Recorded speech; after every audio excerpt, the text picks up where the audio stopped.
we'll guide you through how to fix a Dropbox link that's not working. If you find this helpful, consider subscribing and liking the video. First, open your web browser and go to the Dropbox website. Log in with your account credentials if you haven't already. Once you're in, navigate to the file or folder you want to share. Click on the Share button located next to the file name. A pop-up window will appear. Make sure the link is set to Anyone with the link can view. If it's not, click the Settings icon and change the link settings to allow access. After adjusting the permissions, copy the link again by clicking the COPY link button. Now, open a new browser tab and paste the link into the address bar to test if it works.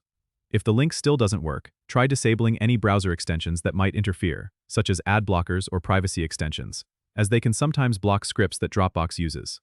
Another tip is to clear your browser cache and cookies, which can sometimes help resolve loading issues. If you're still facing issues, consider using a different browser to see if the problem persists, as some browser settings can affect how links work. Don't forget to subscribe and comment if this helped you out.